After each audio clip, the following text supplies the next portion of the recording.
നന്മ ചെയ്യുന്നിടത്ത് ജാതി മതം വേർതിരിക്കുന്നവർ എൻ്റെ ക്ലാസ്സിൽ വരരുത്. എൻ്റെ ക്ലാസ്സിൽ വരാൻ പാടില്ല. നന്മ ചെയ്യുന്നിടത്ത് അർഹനെയാണ് പരിഗണിക്കേണ്ടത്. ജാതിയില്ല, അതിൽ മതമില്ല. അള്ളാഹു റഹ്മാനാണ്, മനസ്സിലായിക്കൂടി. അള്ളാഹു തആലയ്ക്ക് ഒരു ഗുണം റഹ്മത്ത് കാരുണ്യം ചെയ്യുന്നിടത്ത് ഹിന്ദു ഇല്ല, മുസ്ലിമില്ല, ക്രിസ്ത്യാനില്ല, മതമുള്ളവനില്ല, മതമില്ലാത്തവനില്ല, ഒന്നും കണക്കില്ല. അള്ളാഹു റഹ്മാനാണ്. തഖല്ലഖു ബി അഖ്ലാഖി റഹ്മാൻ, ജാതി മതം നോക്കാതെ ഗുണം ചെയ്യുന്ന റഹ്മാൻ്റെ സ്വഭാവം നിങ്ങൾ സ്വീകരിക്കുവീൻ എന്ന് മുഹമ്മദ് മുസ്തഫ എന്താ പറഞ്ഞത്? തഖല്ലഖു ബി അഖ്ലാഖി റഹ്മാൻ, റഹ്മാനായ റബ്ബിൻ്റെ ഗുണം സ്വീകരിക്കുക, സ്വഭാവം സ്വീകരിക്കുക. റഹ്മാൻ എന്നാൽ വഴിപ്പെട്ടവർക്കും ചെയ്യും, വഴിപ്പെടാത്തവർക്കും ചെയ്യും. ഹിന്ദു മുസ്ലിം ക്രിസ്ത്യാനി എന്നും അള്ളാഹു തആലക്ക് ഗുണം ചെയ്യുന്ന കൊടുത്തില്ല. അതുപോലെ നിങ്ങളും ചെയ്യും. അത് ആ വാക്കാണ് അവിടെ റസൂൽ പറഞ്ഞത്. ആ ഹദീസ് മറക്കരുത്. തഖല്ലഖു ബി അഖ്ലാഖി റഹ്മാൻ, റഹ്മാനായ റബ്ബിൻ്റെ സ്വഭാവങ്ങളെ നിങ്ങളും സ്വീകരിക്കുക. അപ്പോൾ അതൊന്നും അവിടെ കണക്കാക്കരുത്. അള്ളാഹു തആല നമുക്ക് തൗഫീഖ് തരട്ടെ. അപ്പം അങ്ങനെ മനുഷ്യൻ ആവശ്യക്കാരെ പരിഗണിച്ച് ചെയ്യുക, ആവശ്യക്കാർക്ക് ഉപകാരം ചെയ്യുക. അത് ജാതി എന്ത് മതം എന്തൊന്നും നോക്കാൻ പാടില്ല. മനുഷ്യരെ എല്ലാം ഒന്നായി കാണും. അപ്പം നമുക്ക് വലിയ തെറ്റ് പറ്റി, ഏറ്റവും തെറ്റ് പറ്റിയത് സുന്നി പണ്ഡിതന്മാർക്കാണ്. വലിയ തെറ്റ പറ്റിയത് സുന്നി പണ്ഡിതന്മാർക്ക്. എന്താ സുന്നി പണ്ഡിതന്മാർക്ക് തെറ്റ് പറ്റി? ഹൃദയം ഊഷരമായി പോയ ജനതയ്ക്ക് മറുപടി പറയാൻ സമയം വിനിയോഗിച്ചു. അത് പാടില്ല. അവരുടെ ഹൃദയം ഊഷരമായിട്ടുണ്ട്. ഹൃദയം ഊഷരമായ ജനതയ്ക്ക് മറുപടിയില്ല. അനിൽ ജാഹിലീൻ, ജ്ഞാനമില്ലാത്തവരോട്, വിഡ്ഢികളോട് തിരിഞ്ഞു കളയുക. ഭയങ്കര വർത്താനാണത്. അവരോട് തർക്കിക്കാൻ നിൽക്കരുത്. തർക്കിച്ചാൽ ജഹല് നമ്മളെ ഉള്ളിൽ കയറും. ഞാൻ നിങ്ങളോട് പറഞ്ഞിട്ടില്ല, ഞാൻ എൻ്റെ ജീവിതത്തിൽ ഒരു വഹാബിയുടെ പ്രസംഗം കേട്ടിട്ടില്ല, കേൾക്കൂല. മറുപടി പറഞ്ഞിട്ടുണ്ട്. അതാരെങ്കിലും അയച്ചാലും അതിന് മറുപടി പറയും, ഞാൻ കേൾക്കൂല. ഞാൻ എൻ്റെ ജീവിതത്തിൽ ഒരു വഹാബിയുടെ പുസ്തകം വായിച്ചിട്ടില്ല, ഞാൻ എൻ്റെ ജീവിതത്തിൽ ഒരു വഹാബിയുടെ പ്രസംഗം കേട്ടില്ല. വല്ലാഹിൽ അലീം, ഇല്ല, കേൾക്കുകയില്ല. എന്തുകൊണ്ട്? എന്തെങ്കിലും ജഹല് എൻ്റെ ഉള്ളിൽ കയറുന്നത് എനിക്ക് പേടിയാണ്. ഞാൻ ഈശ്വരമതിയുടെ പ്രസംഗം കേൾക്കൂല. എന്തുകൊണ്ട്? ഇന്ന ഫിൽ ബയാനില്ല സിഹ്റൻ, പല വ്യാഖ്യാനങ്ങളിലും മാരണമുണ്ട് എന്ന് റസൂൽ പറഞ്ഞിട്ടുണ്ട്. എല്ലാം കേൾക്കാൻ പാടില്ല. ഇത് കേട്ടൂടെ? കേട്ടാൽ അപ്പോൾ പിന്നെ ജഡ്ജ്മെൻ്റ് ചെയ്യൽ ആരാണ്? ഈ റഈഫായ നിൻ്റെ അഖലല്ലേ? നീ റഈഫല്ലേ? ജഡ്ജ്മെൻ്റ് ചെയ്യുന്നത് നിൻ്റെ അഖലല്ലേ? നിൻ്റെ അഖൽ ഖാസിറല്ലേ? വളരെ ചുരുങ്ങിപ്പോയതല്ലേ? അതെങ്ങനെ ജഡ്ജ്മെൻ്റ് ചെയ്യാം? അത് വലിയൊരു ജഡ്ജ്മെൻ്റ് ചെയ്ത് നമ്മുടെ ചെവി കേട്ട് ഹൃദയം ഉൾക്കൊണ്ടു. അത്ര തന്നെ.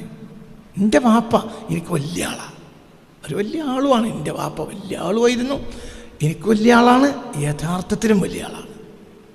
ആ ആൾ പറഞ്ഞത് ഞാൻ സ്വീകരിച്ചു. ആൾ വലിയ ആൾ തന്നെയാണ്. ആ ആൾ എനിക്ക് പരിചയപ്പെടുത്തിയ ഉസ്താദുമാരുണ്ട്, കണ്ണിയത്ത് ബഹുമാനപ്പെട്ട ശൈഖുന എ കെ അബൂബക്കർ മുസ്ലിയാർ ശംസുൽ, അവരൊക്കെ വലിയ ആളുകളാണ്. അവരൊക്കെ പറഞ്ഞത് ഞാൻ സ്വീകരിച്ചു. അതൊക്കെ വലിയ, അവരെ അക്കൽ ജഡ്ജ്മെൻ്റ് ചെയ്ത് ഞാൻ സ്വീകരിച്ചു. അവരോ അവർക്കപ്പുറമുള്ളവർ ജഡ്ജ്മെൻ്റ് ചെയ്ത് അവർ സ്വീകരിച്ചു. അവരോ അങ്ങനെ പോയാൽ താബിഈങ്ങൾ, തബഉ താബിഈങ്ങൾ, താബിഈങ്ങളെ ജഡ്ജ്മെൻ്റ് സ്വീകരിച്ചു. താബിഈങ്ങളോ സ്വഹാബത്തിൻ്റെ ജഡ്ജ്മെൻ്റ് സ്വീകരിച്ചു. സ്വഹാബത്തോ നബിയുടെ ജഡ്ജ്മെൻ്റ് സ്വീകരിച്ചു. ഓരോരുത്തരും അവരുടെ അക്കലിൻ്റെ കമ്മിയെ മനസ്സിലാക്കി. ഇതാണ് ദീന്.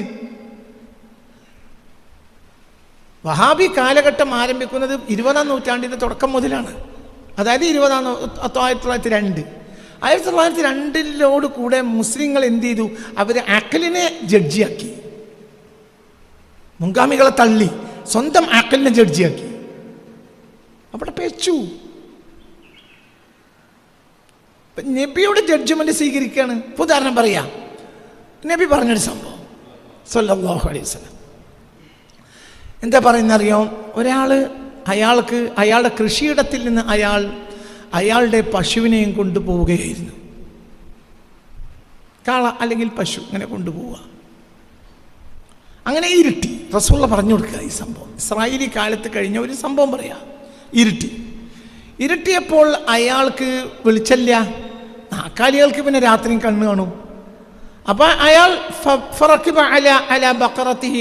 അയാളെ പശുവിൻ്റെ പുറത്ത് കയറി. ഫൽതഫത്തിൽ ബഖറത്തു, അപ്പോൾ ബഖറത്ത് ഈ പശു അയാളുടെ നേർക്ക് തിരിഞ്ഞു. യാ ഫുലാൻ ഇന്നാ ലം നുഖ്ലഖി ലിഹാദാ, ഏ മനുഷ്യ, ഞങ്ങളെ പുറത്ത് കയറാൻ വേണ്ടി സൃഷ്ടിക്കപ്പെട്ട വർഗമല്ല. വഇന്നമാ ഖുലിഖ്നാ ലിഹിറാസത്തിൽ അർളി, ഞങ്ങൾ ഏറെ ചെയ്യേണ്ട സേവനം, ഞങ്ങൾ നിങ്ങൾക്ക് പാല് കൊടുത്തരും മറ്റതൊക്കെ തരും, ഏറെ ചെയ്യേണ്ട സേവനം, പരമാവധി ചെയ്യേണ്ട സേവനം കൃഷി ചെയ്യുന്നതിൽ നിങ്ങളെ സഹായിക്കൽ മാത്രമാണ്. പുറത്ത് കയറാൻ ഞങ്ങളെ പഠിച്ചിട്ടില്ല. അതിന് കഴുത, കോവർ കഴുത, കുതിര ഇതിനൊക്കെ പഠിച്ച്, ഞങ്ങളെയല്ല.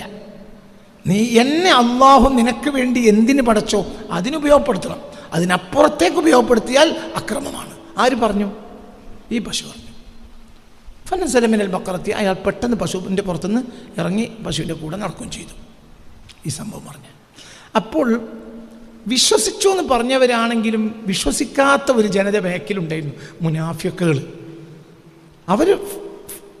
അവരെന്ത് ചെയ്തു? അവർ തമ്മിൽ തനാളറു തലാഹക്കു, അവർ പരസ്പരം നോക്കി അന്യോന്യം ചിരിക്കാൻ തുടങ്ങി.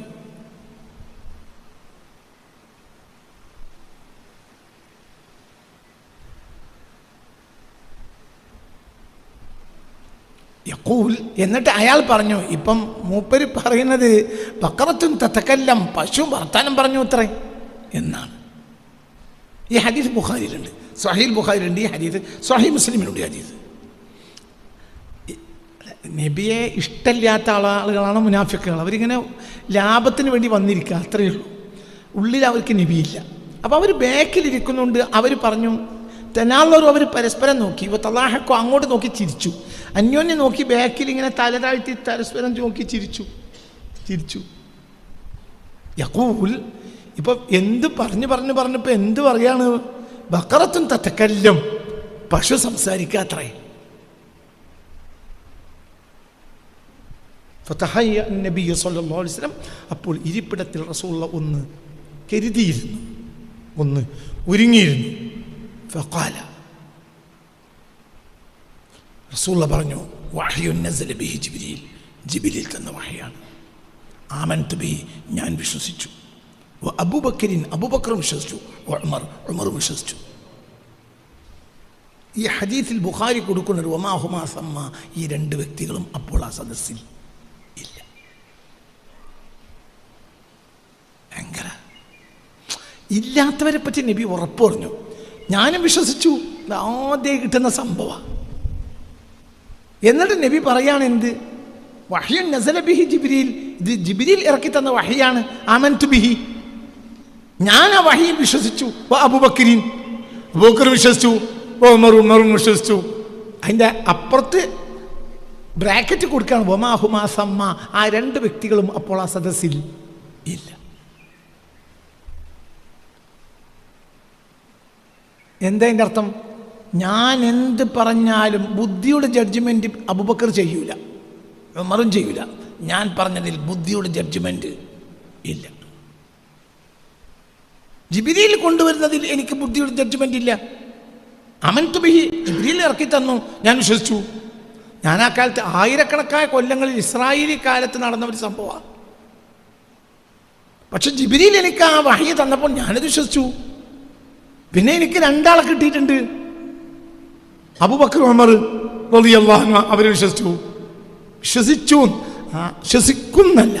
ആമൻതു ബിഹി അന വ അബൂബക്കറിൻ വ ഉമറു വമാ ഹുമാ സമ്മ, രണ്ടാളോടല്ല. അക്കൽ ജഡ്ജ്മെൻറ്റ് ചെയ്യാൻ തിരിഞ്ഞാൽ നമ്മൾ തകരും. അതാണ് ഇപ്പം നമ്മളെ തകർച്ചയുടെ അടിസ്ഥാനം. അക്കലാണ് ജഡ്ജ്മെൻറ്റ് ചെയ്യുന്നത്. നമ്മളെ സംബന്ധിച്ചിടത്തോളം അള്ളാഹുവിൻ്റെ ഹബീബിൻ്റെ പ്രകാശം അതെങ്ങനെ, അത് നമുക്കറിയില്ല. അതെന്തിനേക്കാൾ വലുതാണെന്നറിയും. അല്ലേ സ്വർഗം, ഞാൻ മനസ്സിലാക്കിയ സ്വർഗം അതന്നെയാണ്. ആ സ്വർഗം ഇവിടുന്ന് തന്നെ തുടങ്ങുക. ഇവിടെ തന്നെ ആ സ്വർഗമുണ്ട്.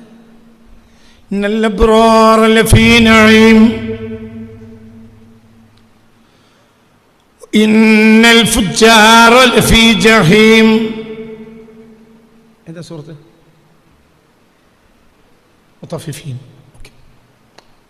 എൻ്റെ മോനാണ്. അല്ലാഹു നല്ല ഹിഫ്ള് കൊടുക്കട്ടെ. നല്ല കുട്ടി ഹാഫിളാണ് എൻ്റെ മോനാണ്. മുഹമ്മദ് ആഷിം എന്നവൻ്റെ പേര്. ഇന്നൽ അബ്റാറ ലഫീ നഈം വഇന്നൽ ഫുജ്ജാറ ലഫീ ജഹീം യസ്ലൗനഹാ യൗമദ്ദീൻ വമാ ഹും അൻഹാ ബിഗായിബീൻ.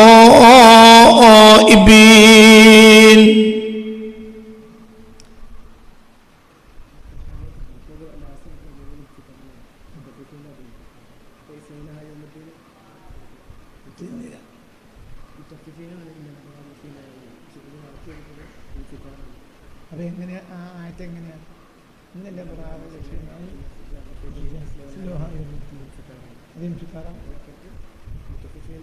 ഇത് ഓക്കെ സമാനമായ ആയത്തുണ്ട്, അതുകൊണ്ടാണ് അങ്ങനെ പറഞ്ഞത്. ഇത് ഇൻഫിതാറിലാണ് തൊട്ടടുത്ത്. ഇന്നൽ അബ്റാറ ലഫീ നഈം വഇന്നൽ ഫുജ്ജാറ ലഫീ ജഹീം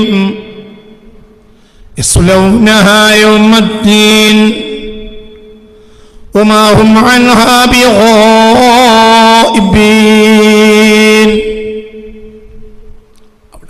അവിടെ എന്തൊരു മനോഹരമായ വരിയാണത്. ഇന്നൽ അബ്റാറ ലഫീ നഈം, ഗുണവാന്മാർ എപ്പോഴും ആസ്വാദനത്തിലാണ്.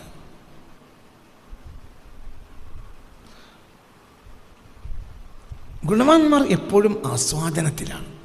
ഇന്നൽ ഫുജ്ജാറ ലഫി ജഹീം, തെമ്മാടികൾ നരകത്തിലുമാണ്. ആസ്വാദനം ഒരു ഗുണമാണ്, നരകം ഒരു പ്ലേസാണ്. പക്ഷെ ഭയങ്കര ഗുണവാന്മാർ സ്വർഗത്തിലാണെന്ന് പറഞ്ഞോ? ഇല്ല, ആസ്വാദനത്തിലാണ്. അപ്പോൾ നമ്മൾ അവിടെ മനസ്സിലാക്കണം അവരും സ്വർഗത്തിലാണ്. വൈനൽ ഫുജ്ജാറ, തെമ്മാടികൾ ലഫി ജഹീം, നരകത്തിലാണ്. അപ്പോൾ ഒന്നിൽ ഗുണം വന്നു പറഞ്ഞു, ഒന്നിൽ തെലവും പറഞ്ഞു. ഇന്നൽ അബ്റാറ ലഫി നഈം, ഗുണവാന്മാർ ആസ്വാദനത്തിലാണ്. ആസ്വാദനം ഒരു ഗുണവിശേഷണമാണ് ആസ്വാദനം. വൈനൽ ഫുജ്ജാറ, തെമ്മാടികൾ ലഫി ജഹീം, നരകത്തിലാണ്. യസ്ലൗനഹ, ആ നരകത്തിൽ അവർ എത്തിച്ചേരും യൗമദ്ദീൻ, പ്രതിഫല നാളിൽ. അപ്പം ഇവരുടെ മക്കാൻ പറഞ്ഞതേയില്ല, അവരുടെ മക്കാൻ പൂർത്തിയാക്കി പറഞ്ഞു, തിരിഞ്ഞിട്ടില്ല. സത്യത്തിൽ ഒപ്പിച്ച് പറയുകയാണെങ്കിൽ അവർ അതിലെത്തിച്ചേരുക പ്രതിഫല നാളിലാണ് എന്ന് പറഞ്ഞു. ഇവർ, അതായത് ഗുണവാന്മാർ എപ്പോഴാണ് എത്തിച്ചേർന്നത് എന്ന് പറഞ്ഞില്ല. ഇന്നൽ അബ്റാർ ലഫീ നഈം കഴിഞ്ഞു, ആയത്ത് അവിടെ കട്ട് ചെയ്തു. അടുത്ത ആയത്ത് നരകവാസികളെ പറ്റി അവരെ വിശദീകരിച്ചു പറഞ്ഞു. ഇവരെ വിശദീകരിച്ചില്ല. എന്തുകൊണ്ട്? ഇന്നൽ അബ്റാർ ലഫീ നഈം കഴിഞ്ഞു, ഗുണവാന്മാർ ആസ്വാദനത്തിലാണ്. ഇന്നൽ ഫുജ്ജാറ ലഫീ ജഹീം, തെമ്മാടികൾ നരകത്തിലാണ്. ഗുണവാന്മാർ ആസ്വാദനത്തിലാണ്, തെമ്മാടികൾ നരകത്തിലാണ്. യസ്ലൗനഹ, ആ നരകത്തിൽ അവർ എത്തിച്ചേരും യൗമദ്ദീൻ, പ്രതിഫല നാളിൽ. അപ്പം ഇവരെ ആസ്വാദനത്തിൽ എന്നെ എത്തിച്ചേരുക പറഞ്ഞില്ല. അവരെന്നും ആസ്വാദനത്തിലാണ്. അവർക്കൊരു പ്രത്യേക കാലമില്ല. അവരുടെ സ്ഥലവും പറഞ്ഞു, കാലവും പറഞ്ഞു. എന്നെത്തിച്ചേരും യൗമദ്ദീൻ, അത് കാലമാണ്. സ്ഥലവും പറഞ്ഞു, കാലവും പറഞ്ഞു. മറ്റവരുടെ ഗുണം പറഞ്ഞു, സ്ഥലവും പറഞ്ഞില്ല, കാലവും പറഞ്ഞില്ല. എന്താ ഗുണം? ആസ്വാദനം. അതെന്ന് ഗുണവാന്മാർ ഗുണം ചെയ്യുമ്പോൾ തന്നെ ആസ്വദിക്കും. ഗുണം ചെയ്യാൻ നിയത്ത് ചെയ്താൽ ആസ്വദിക്കും. സാധുക്കളായ മനുഷ്യന്മാർക്ക് ഒരാൾ നമ്മളോട് ഒരു വീടില്ലാത്ത ഒരു കഷ്ടപ്പാട് പറഞ്ഞു. അവർക്ക് വീടും ഇല്ല, വാടക കൊടുക്കാൻ പൈസയില്ല, കഷ്ടപ്പാട്, ഭർത്താവാകട്ടെ സുഖമില്ലാത്ത അവസ്ഥയിലാണ് എന്ന് പറഞ്ഞു. വീടും ഇല്ല, കഷ്ടപ്പാടാണ്. ഒരു പെണ്ണ് നമ്മളോട് അങ്ങനെ വന്ന് പറഞ്ഞു, അല്ലെങ്കിൽ അയാൾ പറഞ്ഞു. എങ്കിൽ നമ്മൾ എന്ത് ചെയ്തു? നമുക്കൊരു പൈസ കിട്ടാനുണ്ട്.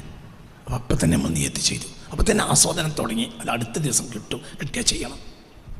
പിന്നെ ആ പൈസ കിട്ടി, അപ്പം നമ്മൾ ആസ്വദിക്കും. പിന്നെ നമ്മളത് ചെയ്യാൻ തുടങ്ങും. നമ്മളത് അവരോട് പറയില്ല, വേറൊരാളോട് പറയും. എന്താ പറയുക?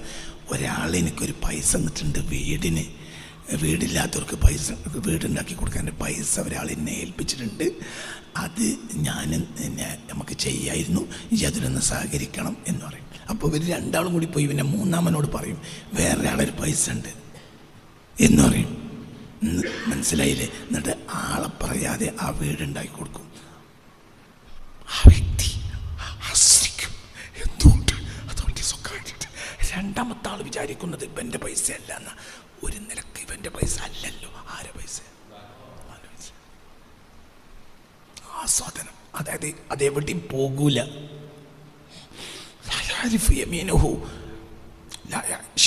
അവൻ്റെ വലത്തെ കൈ ചെയ്യുന്നത് അവൻ്റെ ഇടത്തെ കൈ അറിയില്ല. അതൊരാസ്വാദനം. നമ്മൾ വണ്ടിയിൽ മോട്ടോർ സൈക്കിൾ മേലോ മറ്റൊരുത്തും ആ വീട്ടിൽ കുട്ടികൾ കളിച്ച് ചിരിച്ച് മുറ്റത്തൂടെ ഓടുന്നത് കാണുമ്പോൾ നമ്മൾ മനസ്സ് നിറയും. എല്ലാവരും വിചാരിച്ച് ഏതോ അറബി അയച്ച പൈസയാണ്, അത് നമ്മൾ നയിച്ച പൈസയാണ്. അതിൻ്റെ ആസ്വാദനം എത്രയാ? അതാണ് യഥാർത്ഥ ഗുണം. ആണോ അല്ലേ? അത് ആസ്വദിക്കുക. ഭയങ്കര ആസ്വാദനം. ഇന്നൽ അബ്റാറ ലഫീ നഈം വഇന്നൽ ഫുജ്ജാറ ലഫീ ജഹീം യസ്ലൗനഹ. അത് തമ്മാടികൾ അവരുടെ സ്ഥലവും പറഞ്ഞു കാലവും പറഞ്ഞു. ഇവർക്ക് സ്ഥലവും ഇല്ല കാലവും ഇല്ല.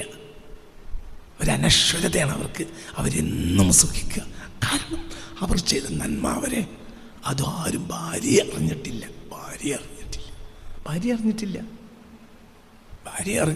ഭാര്യയോട് പറഞ്ഞു എനിക്കൊരാൾ തന്ന ഒരു പൈസ എൻ്റെ കയ്യിലുണ്ട്, ഇത് കുടുങ്ങി ആരെങ്കിലും വന്ന് എന്നോട് പറയണേ.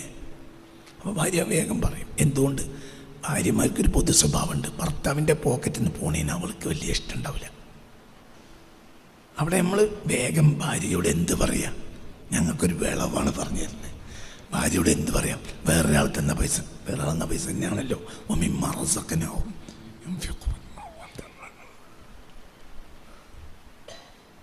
പെണ്ണുങ്ങളോട് എൻ്റെ പൈസ എന്ന് പറയരുത്, ഒരിക്കലും പറയരുത്. കാരണം അവർക്കതിൽ പിന്നെ മുഴുവനും കൂടി നിങ്ങൾ ചെയ്യണമെന്ന് തന്നെ എങ്കിലും ഒരു ചോദിക്കും. അപ്പോൾ അവിടെ നമ്മൾ വേറെ ആളെ ഇരുത്തി കൊടുത്താൽ മതി. അത് വേറെ ആളെന്നതാണ്. എന്നാൽ പിന്നെ ഓൾ ഇടക്കിടക്ക് ചോദിക്കുകയും ചെയ്യും. അവർക്ക് ദീനുണ്ടെങ്കിൽ പ്രത്യേകിച്ചും ചോദിക്കും. പിന്നെ അയാൾ തന്ന പൈസ നിങ്ങളെത്തും പറ്റരുതേ, നിങ്ങൾ കൊടുക്കണം കേട്ടോ. നമ്മളെ പൈസ എന്നാണ് അവർക്ക് ചൂടാവും. അങ്ങനെ പറഞ്ഞാൽ മതി. അപ്പോൾ അത് നമ്മളാണ് ചെയ്ത് കൊടുക്കുമ്പോൾ നമുക്ക് ഭയങ്കര സന്തോഷം. അവിടെ നമ്മൾ ആഘോഷിക്കുക. മരിക്കുമ്പോൾ ചിരിക്കുക, മരിച്ചാലും ചിരിക്കും. നാലാൾ കൂടിയാ ചെയ്യാവുന്ന എന്തൊക്കെ നല്ല കാര്യങ്ങളുണ്ട്. ഇതൊക്കെ നല്ല നല്ല കാര്യങ്ങൾ. എന്തൊക്കെ സാധുക്കളായ മനുഷ്യന്മാർ 10-40 ആളുകളുള്ള മഹല്ലുകൾ, അവർക്ക് കരണ്ട് ബില്ല് വലുതായിരിക്കും. ഒരു 4, 5, 6, 8 ആൾ കൂടിയാൽ, ഒരു ധാരണ പറഞ്ഞത്, സോളാർ വെച്ച് കൊടുക്കാൻ കഴിയും. എന്നാൽ പിന്നെ അവർക്ക് കരണ്ട് ബില്ലില്ല. പിന്നെ അവിടുത്തെ വെള്ളവും വെളിച്ചമൊക്കെ നിങ്ങളെ പൈസയാണ്. ആരോട് പറയും വേണ്ട. അറബി എന്നാണ്. അറബി അറിയുന്നവരൊക്കെ അറബിയല്ലേ? മയാരിഫുൽ അറബിയ പോവുക. അറബി അറിയുന്നവർക്ക് അറബിയല്ലേ? അറബിൻ്റെ പൈസ. അതിൻ്റെ പെണ്ണുങ്ങൾ പറയും മൂപ്പർക്ക് അത് അറബി കൊടുത്തത്. അള്ളാഹുക്കും അറബി അറിയല്ലോ. അള്ളാഹ് നീ അറബി എന്നറിയാലോ. അറബി അറിയുന്ന ആളല്ലേ? അപ്പം എന്താ പിന്നെ അതിൻ്റെ വഴിക്ക് പോകുമ്പം അവിടെ അങ്ങനെ ലൈറ്റ് കത്തി നിൽക്കണ കണ്ടു, കുട്ടികളെ ഓതുന്ന കണ്ടു. എന്തൊരു സന്തോഷം.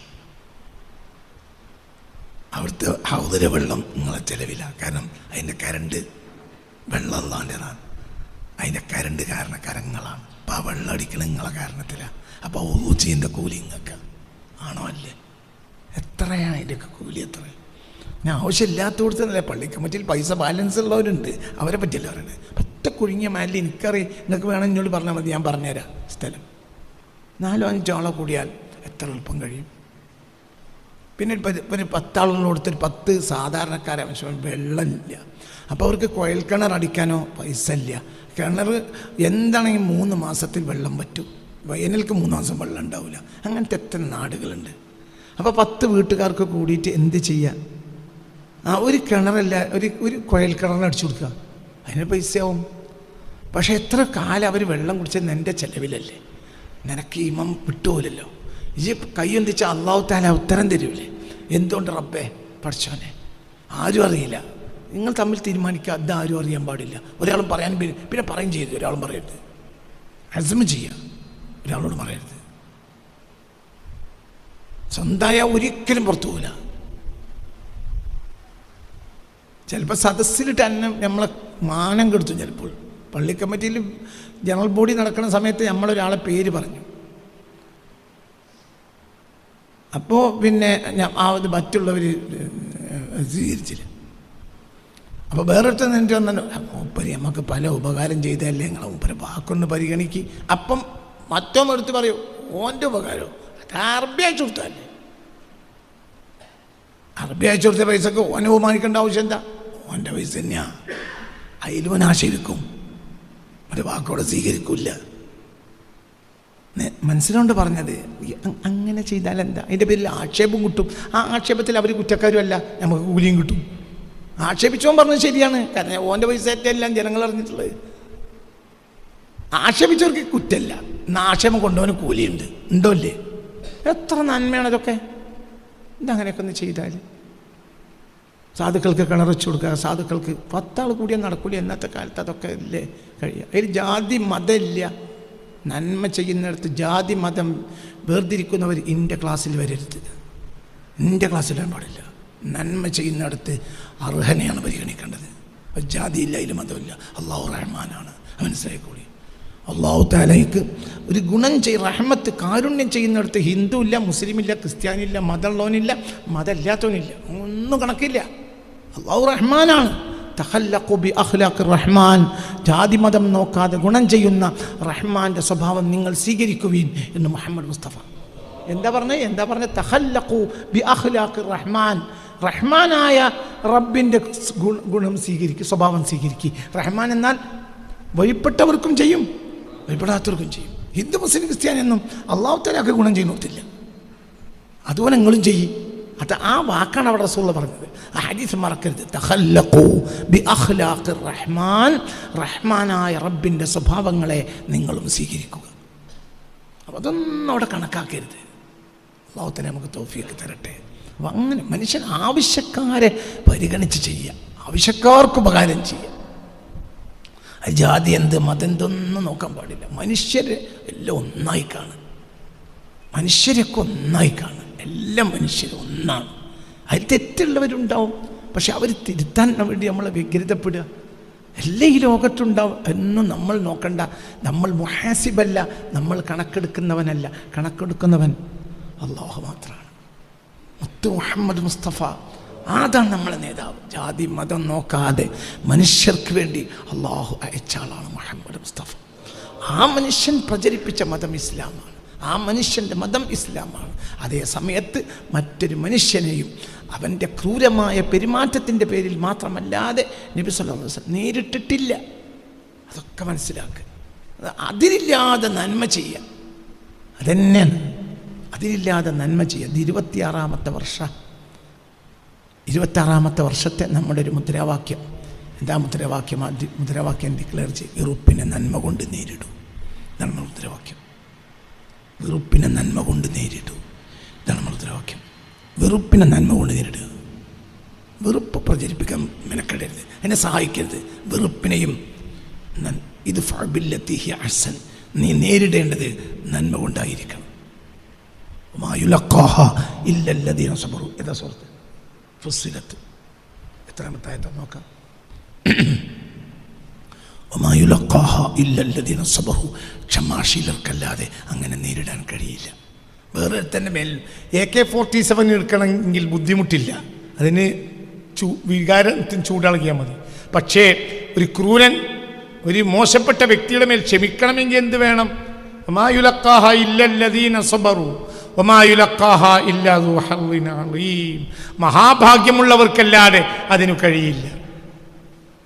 ഫുസ്സിലത്ത് എത്രാമത്തെ ആയത്താ നോക്കാം.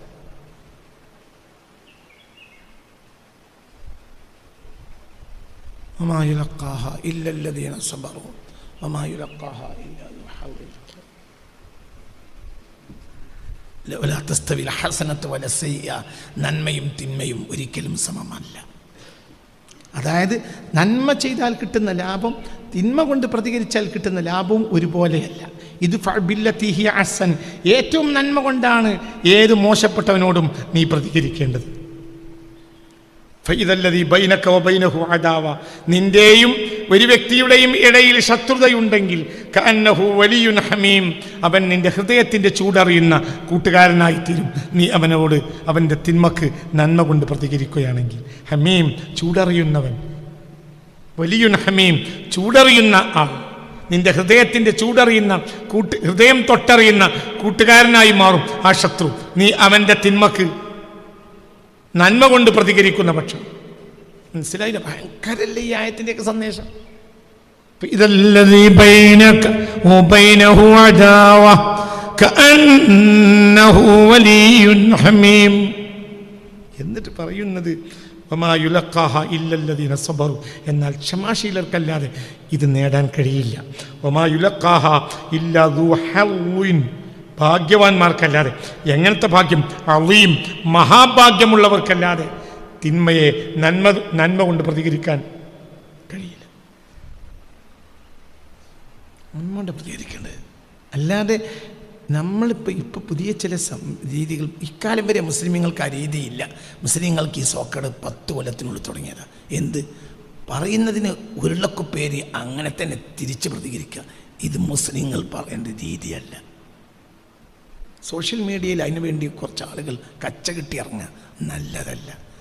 സ്വദേശപരമായ മറുപടികൾ വേണ്ട എന്നല്ല ഞാൻ പറയുന്നത്. അതിൻ്റെ ഒന്നും പിന്നെ കാലം അവരെയൊക്കെ തിരുത്തും. അവരും തന്നെ കരയും ഒരു ദിവസം. വർഗീയത വളർത്താൻ ശ്രമിക്കരുത് ഒരിക്കലും. വർഗീയത വളർത്താൻ ശ്രമിക്കരുത് ഒരിക്കലും. അത് സമൂഹത്തെ നശിപ്പിക്കും. ആര് വർഗീയത വളർത്താൻ ശ്രമിച്ചാൽ മുസ്ലിങ്ങൾ വർഗീയത വളർത്താൻ ശ്രമിക്കരുത്. എന്തുകൊണ്ട്? നമ്മുടെ നേതാവ് വർഗീയവാദി അല്ല. ആ നബി നമ്മിലൂടെ ജീവിക്കണം. ഒരിക്കലും ഞാൻ നേർച്ചയാക്കിയാണ് എൻ്റെ ആയുസ് വർഗീയതക്കെതിരെ. അതാര് പറഞ്ഞാൽ അംഗീകരിക്കില്ല. അതിൻ്റെ പേര് നിങ്ങൾ എന്തൊക്കെ പറഞ്ഞാലും അംഗീകരിക്കില്ല. എൻ്റെ രാജ്യം ലോകാവസാനം വരെ നന്മയിൽ നിലനിൽക്കണമെങ്കിൽ വർഗീയത ഇല്ലാതാവണം. അല്ലെങ്കിൽ നാളെ ഖിയാമത്ത് നാളുണ്ടാവണം. ഒന്നിരിക്കൽ നാളെ ഖിയാമത്ത് നാളുണ്ടാവണം. അല്ലെങ്കിൽ മനുഷ്യന്മാർക്ക് ജീവിക്കണ്ടേ? നിങ്ങൾ പറഞ്ഞതിൻ്റെ പേരെ കുറേ ആളുകൾ അങ്ങ് പറയാൻ തിരിഞ്ഞാൽ ഈ രാജ്യം തകരൂലേ, നശിക്കൂലേ, ഇവിടെ ഭ്രാന്താലയാവൂലേ 10 കൊല്ലം കൊണ്ട്? അതൊന്നും മെനക്കെടരുത്. അള്ളാഹു നമ്മളെ കാക്കട്ടെ. ചിന്തിക്കും തിരിച്ചു ബന്ധനം. നമ്മൾ ചെയ്യുന്നത് നമ്മളെ സന്തോഷിപ്പിക്കും. ഞാൻ പറഞ്ഞ എനിക്ക് സന്തോഷമാണ്. അതിനെന്ത് പ്രശ്നം എനിക്ക് പ്രശ്നമില്ല. പിന്നെ എന്ത് പറഞ്ഞാൽ എനിക്ക് വിഷയമില്ല. വർഗീയത വളരാൻ പാടില്ല. നമ്മുടെ രാജ്യം നശിക്കും. വർഗീയത ഒരിക്കലും വളരരുത്. അത് ഒരിക്കലും അംഗീകരിക്കില്ല. ആര് പറഞ്ഞാൽ ഞാൻ അംഗീകരിക്കില്ല. അതുപോലത്തെ ഒരു തിന്മ ലോകത്ത് വേറെ ഇല്ല. ലോകത്തെ ഏറ്റവും വലിയ തിന്മ വർഗീയതയാണ്. അല്ലാഹു സുബ്ഹാനഹു വ തആല മനുഷ്യരാശിയിൽ നിന്ന് വർഗീയത അല്ലാഹു എടുത്തു കളയട്ടെ. മനുഷ്യർക്ക് ഇവിടെ ജീവിക്കണം, സന്തോഷമായി ജീവിക്കണം. അതന്നെ ഈ ലോകത്ത് വേണ്ട സന്തോഷമായി ജീവിക്കണം എന്നുള്ളത് തന്നെയാണ്. പിന്നെ ബാക്കി നമ്മൾ ചെയ്യുന്ന ഇബാദത്തിൻ്റെയും ഏറ്റവും വലിയ ഇബാദത്ത് ഇത് തന്നെയാണ്. മനുഷ്യർക്കിടയിൽ വിദ്വേഷം ഇല്ലാതാക്കുക. അതിനേക്കാൾ വലിയ നന്മല്ല. അപ്പം അങ്ങനത്തെ ഒരു നേതാവിനെ നമ്മൾ പഠിക്കണത്. ആ നേതാവാണ് നമ്മളെ പൂർണ്ണത. ആ നേതാവോ ഇല്ല. നിങ്ങൾക്കറിയോ ഒരു മനുഷ്യനെ, ആ മനുഷ്യൻ മദീന പള്ളിയിൽ ക്രിസ്ത്യാനികളെ ആരാധിക്കാൻ വേണ്ടി പള്ളി വിട്ടുകൊടുത്തു. ചെവി മുളച്ചിട്ട് ഇങ്ങനത്തെ ഒരു നന്മ ഞാൻ കണ്ടിട്ടില്ല. ആദ്യം ഞാനതൊക്കെ ഒന്നും വിശ്വസിക്കൂലായിരുന്നു. അങ്ങനെയൊന്നും ഉണ്ടാവില്ല. എന്നിട്ട് ആ മനുഷ്യൻ വിട്ടുകൊടുക്കുക.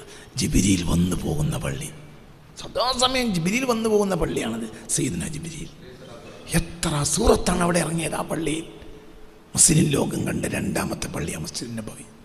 പുണ്യനബിയുടെ കൈ കൊണ്ട് ഉണ്ടാക്കിയതാണ്. ഒരു നിലക്ക് പറഞ്ഞാൽ പുണ്യനബി കൊണ്ട് ഇവിടെ കൈ കൊണ്ടുണ്ടാക്കിയ ആ പള്ളി, ആദ്യത്തെ പള്ളിയും എന്തുതന്നെയാണ്? മസ്ജിദ് നബി. മറ്റേ ഇബ്രാഹിം നബി അലൈഹിസ്സലാം പുനർനിർമ്മിച്ച, പിന്നെ പുനർനിർമ്മാണത്തിൽ നബി കൂടിയിട്ടുണ്ടാകാം. പക്ഷേ അതേ സമയത്ത് പുനർനിർമ്മാണം യഥാർത്ഥത്തിൽ നടത്തിയതാരാ? സയ്യിദ് ഇബ്രാഹിമ. ഇതോ നബിക്ക് മുമ്പ് അവിടെ ഒരു പള്ളിയില്ല. ആ പള്ളിയുടെ ഫൗണ്ടർ തന്നെ നബിയാണ്.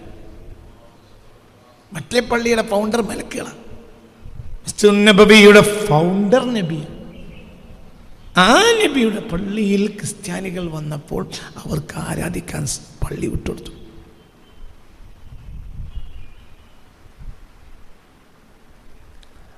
ആരോ അതിനിടയിൽ അവർ നമ്മളെ പള്ളിയിൽ ആരാധിക്കണമെന്ന് ചോദിച്ചോട്ടെ.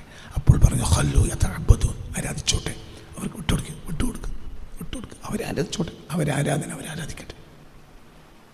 അപ്പം ആ മനുഷ്യൻ്റെ വിശാലത എത്രയാണ്. സല്ലല്ലാഹു അലൈഹി വസല്ലം അതേ നമ്മളെ നേതാവ്. അല്ലാഹു തആല ആ നേതാവിൻ്റെ യഥാർത്ഥ നിയാഗിയാകാൻ നമുക്ക് തൗഫീഖ് തരട്ടെ.